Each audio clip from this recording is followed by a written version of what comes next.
28% 토트넘 지지. 손흥민 덕분에 구단 가치도 급등령 자산평가사.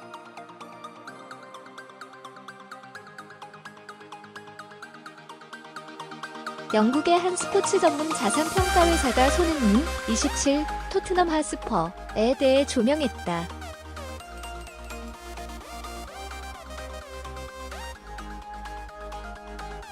보고서를 통해 손흥민 덕분에 한국 내 토트넘 구단 팬들과 구단 가치가 올라갔다고 분석했다.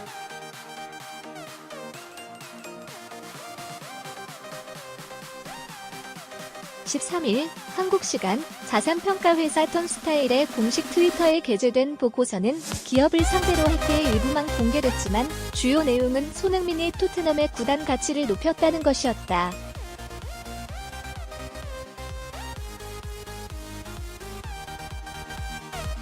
턴스타일은 보고서에 그동안 잉글랜드 프리미어리그 EPL 내 아시아 선수들의 임팩트는 입증이 됐다고 적은 뒤 특히 손흥민은 한국 내 토트넘 팬들을 증가시켰다.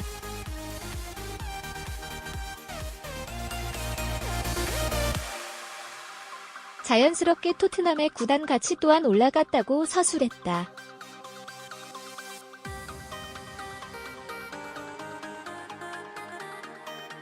보고서에 따르면 EPL 전 구단 중 토트넘을 지지하는 팬은 아시아 전체에서 3%에 불과하지만 한국에서는 28%로 큰 몫을 차지한다. 다른 EPL 구단의 지지 비율은 공개되지 않았다.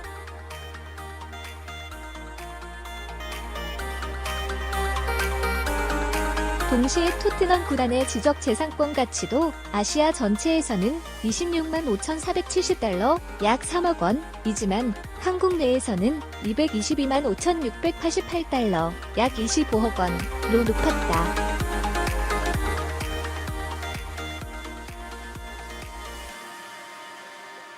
지난 2015년 8월 독일 바이어 레버쿠젠을 떠나 토트넘으로 이적한 손흥민은 어느새 영국에서만 4시즌째를 보내고 있다.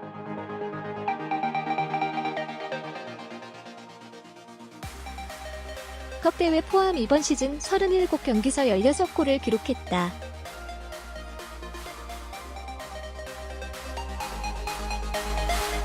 영국 데뷔 시즌을 제외하고는 2016에서 2017 시즌부터 3시즌 연속으로 10골 이상을 넣은 것이다.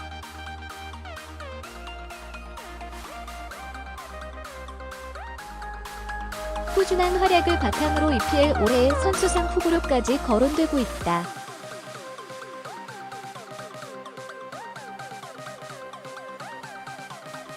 이미 토트넘을 비롯해 아스날, 첼시, 풀럼, 퀸스 파크 레인저스, 버포드,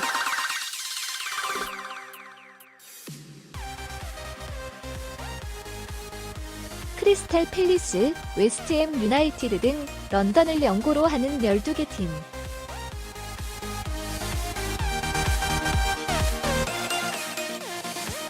을 대상으로 실시한 런던 풋볼 어워즈 2019서 최고의 선수상을 받기도 했다.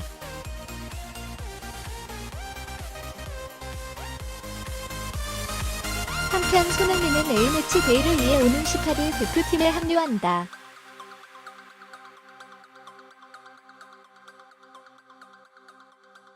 당초 이날 크리스탈 팰리스와 리그 경기가 있었지만 크리스탈 팰리스가 FA컵 8강에 오름에 따라 경기를 연기했다.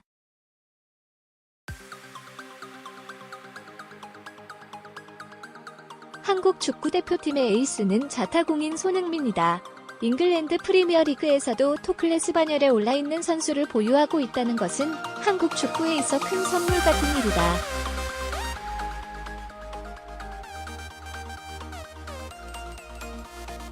현재 아시아 국가의 선수들을 통틀어도 손흥민급 지위를 갖춘 선수는 찾기 힘들다.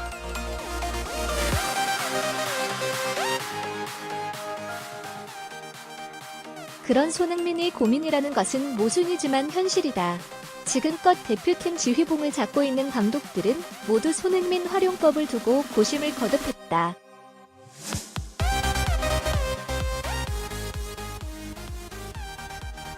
홍명보 감독도 슈틸리케 감독도 신태용 감독도 모두 손흥민의 역량을 최대치로 끌어낼 수 있는 방법이 무엇인지 연구했고 또 다양하게 실험했다. 결과적으로는 이거다 싶은 선택은 없었다.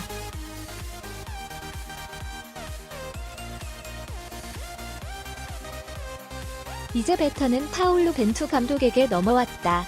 벤투 감독 역시 손흥민을 윙포워드로 또 최전방 공격수로 때로는 이선 공격형 MF로 배치하는 등 다양한 위치에 놓고서 테스트를 진행했다.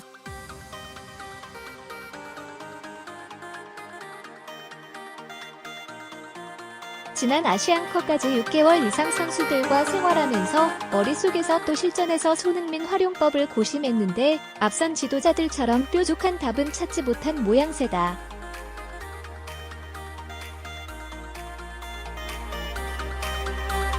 많은 팬들은 토트넘의 손흥민과 국대 손흥민이 비슷한 퍼포먼스를 보여주지 못하는 것에 답답함을 피력한다.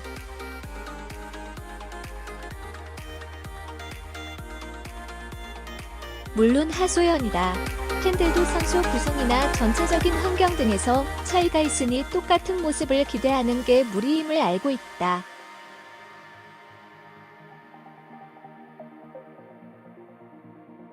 그럼에도 볼멘 소리가 나오는 것은 가능한 근접해주길 바라는 것이고 결국 그 요구는 감독을 향한다.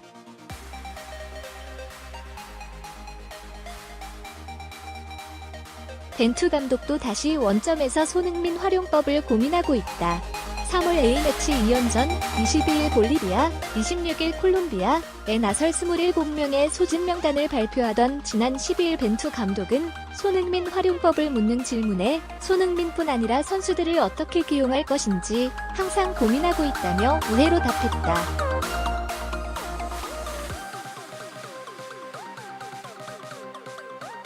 일종의 답답함도 느껴진 발언이었는데 해답은 손흥민보다 손흥민 주위에 있는 선수들의 활약상에서 나올 공산이 크다.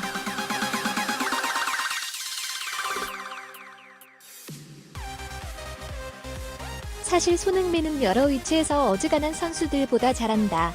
다른 선수들에게 미안한 말이지만 레벨이 다른 것은 부인하기 어렵다.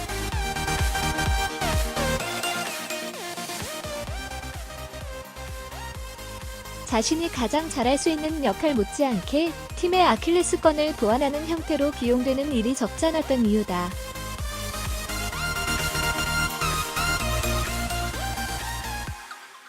아시안컵 조별리그 3차전 중국과의 경기를 예로 든다. 벤투 감독은 손흥민을 공격형 MF로 기용하는 파격수를 뒀다.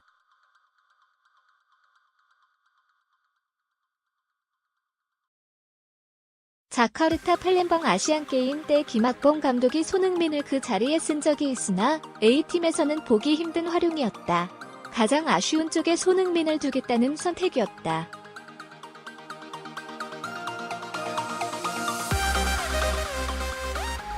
공격형 MF는 대회가 끝날 때까지 아물지 않은 상처였다. 애초 벤투 감독의 구상에는 남태희가 있었으나 대회 직전 쓰러지면서 꼬였다.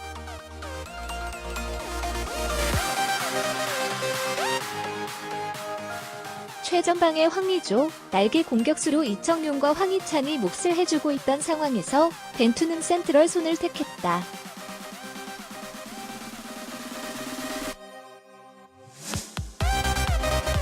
그때는 적중했다. 하지만 바레인과의 16강전에서는 맞지 않은 옷을 입은 듯 불편해했다. 결국 이후 손흥민은 측면으로 회귀했다.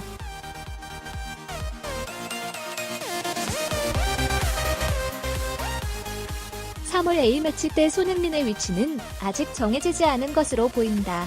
일단 훈련을 지켜보면서 결정할 것으로 보이는데 불러들인 자원들 중 멀티 포지션 소화 능력이 되는 카드들이 많아 귀추가 주목된다.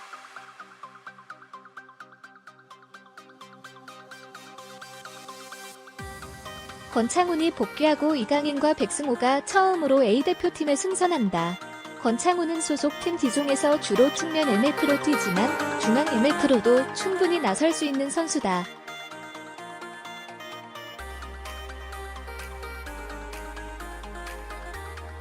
왼발잡이라는 희소같이 높은 스타일이기도 하다.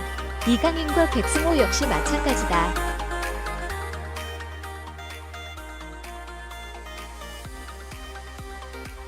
벤투 감독은 이강인을 소개하며 측면에서 윙포워드처럼 출전할 수도 있고 중앙 자원으로도 분류할 수 있다.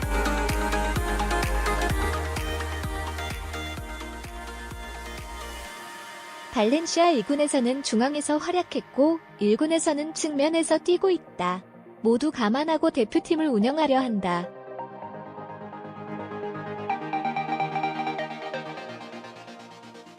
어느 포지션에서 가장 좋은 경기력을 보일 수 있는지 확인하려는 목적도 있다고 설명했다.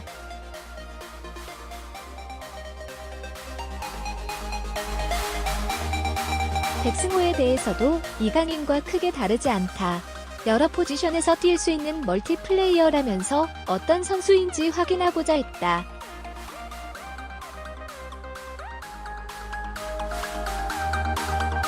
이강인과 백승호는 특징도 개성도 다르지만 발탁한 이유는 비슷하다는 뜻을 덧붙였다.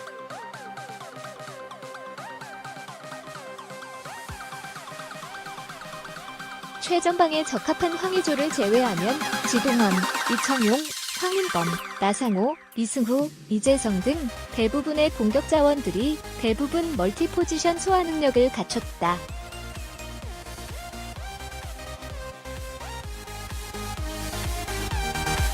이제 이들을 어떻게 배치했을 때 가장 효과적인지 집중적으로 저울질할 필요가 있다.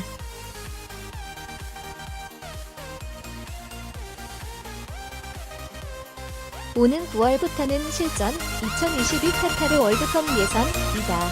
3월 A매치 2연전 그리고 6월의 연전 동안 손흥민 활용법은 윤곽이 나와야 한다. 최소한 플랜 A는 구축하는 게 필요한데 손흥민 이상으로 손흥민 주위의 역할이 중요하다.